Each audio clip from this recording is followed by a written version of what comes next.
Antisocial personality disorder includes both sociopaths and psychopaths. They have some things in common, but there are very distinct things.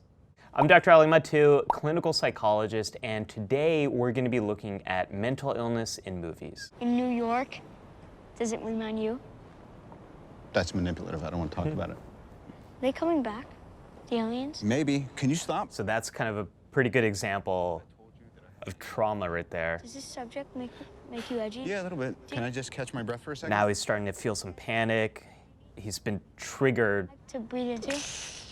Do you have This is a really good example of how everyday situations can trigger someone and the other person might not even know that they're triggering someone's trauma. You want me to Remember when I said to stop doing that? I'm sure you're gonna freak me out. I really love Marvel movies, and Iron Man 3 is one of my favorites because it's such a good representation of anxiety. Here we see Tony experiencing panic. Hyperventilation is a pretty core symptom of panic. We see Tony Stark avoiding a lot of situations that are difficult for him, and that's a big hallmark of anxiety. It's a good example of trauma because trauma happens when fundamental belief you have has been challenged in some way. He's always been able to engineer his way out of danger, and this is the first time he couldn't. In the movie, his anxiety just sort of seems to resolve itself, and we don't really see how it's resolved itself, but I like what they show us in terms of the examples of anxiety and trauma there.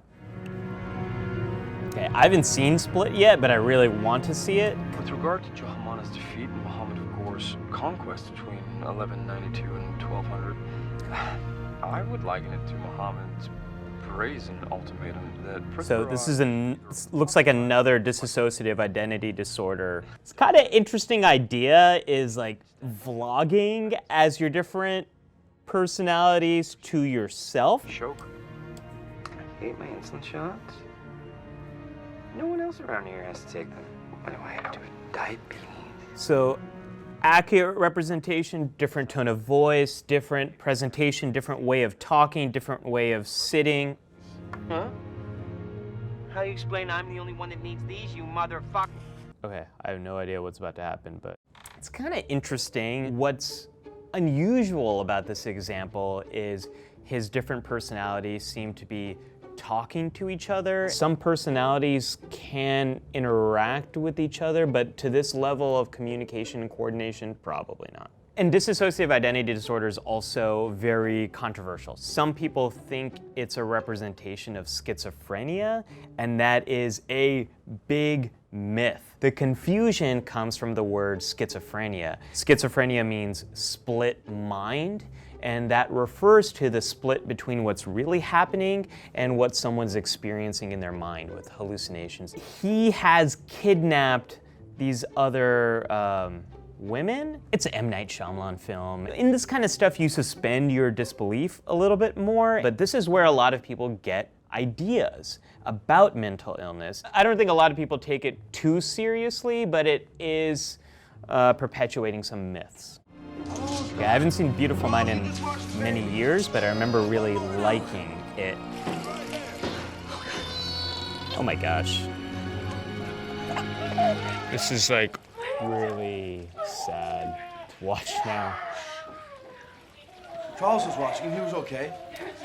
So he's experiencing a visual hallucination. He's seeing something that isn't really there. And it's much more common to have auditory hallucinations, to hear things, but some people do experience visual hallucinations. A big part of schizophrenia is confusion and fear and not quite understanding what's happening, and I think we're seeing a good example of that. Charles was watching. So one of the things about schizophrenia is learning how to identify your symptoms and learning what is an hallucination and what's actually real. John Nash in this scene realizes that one of his hallucinations never ages. That could be an effective form of coping for him. I've heard other people say, if my dog is not reacting to something, then I know that's my illness. That's a pretty realistic way to cope with it. One of my only issues with A Beautiful Mind is at the end there is sort of this message that you can sort of outthink schizophrenia, and that isn't it's not the most realistic. What's really great about A Beautiful Mind is it shows someone who has schizophrenia who is not violent, and that's a big stereotype about schizophrenia. Most people who have mental illness are not violent. They're much more likely to be the victims of violence than they are someone who might be violent themselves. Sally Tibbs, Sally. 461-0192. A lot of people who have autism do see visual patterns to a much higher degree than people who don't have autism. 461-0192. But they also really struggle with social interaction. You memorized the whole book? No. You start from the beginning? Yeah. How far did you get? G. I think Tom Cruise's character is a good representation of how hard it can be for people who don't have autism to understand it. Maple syrup is supposed to be on the table before the pancakes. We haven't ordered yet, Ray. Of course, when they bring the maple syrup after the pancakes. So needing things to be a certain way and then getting really emotionally overwhelmed when they're not like that, that happens a lot with autism. I know toothpicks, I'm definitely not gonna. I like that representation. It does a good job of showing the differences in how someone who has autism versus someone who doesn't have autism, how they see the world, and also the challenges of working together and understanding each other. The only thing I don't like about this representation, it does show more of a narrow view of the functioning of someone who has autism. Now we know it's a spectrum, and people are all over on that spectrum. But that's more just representative of when this movie was made. Other than that, I think it shows those main features of autism, the focus on visual patterns, on logic, a little bit of rigidity, and difficulty with social interactions. It shows those really well. I haven't seen this in a long time, but I remember liking its representation. It's the middle of the night, so he's clearly having a hard time falling asleep, which sleep problems are a big part of bipolar disorder. It's after 3 o'clock. What are you doing? I looked in here, but this is all your shit up here. And he's focused on something, trying to solve a problem. We call that goal-directed activity, which is much more common when people might be experiencing manic symptoms. This is also a great example of how bipolar can impact families. Are you going to my study?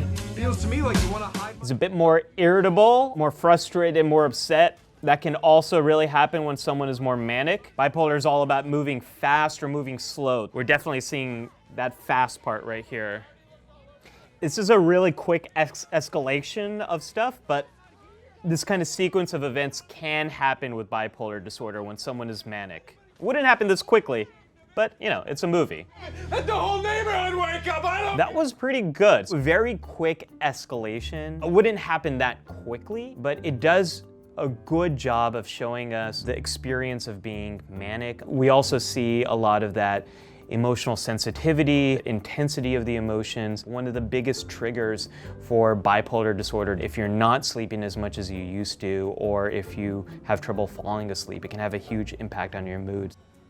I love Sherlock. I think from now on we'll downgrade you to casual acquaintance, no more than 3 planned social encounters a year, and always in John's presence. I have your contact details. I will be monitoring. They're right about you. You're a bloody psychopath. High-functioning sociopath. With your number.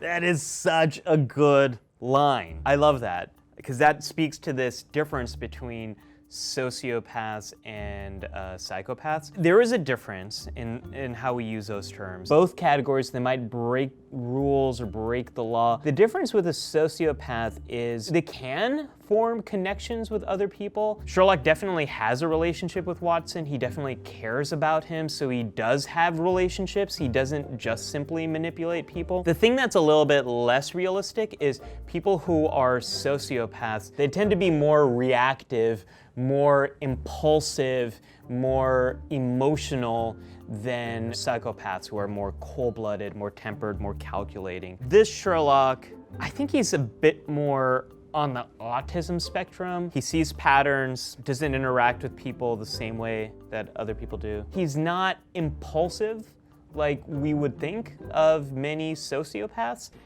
I remember being so blown away by this movie. But I made him smarter.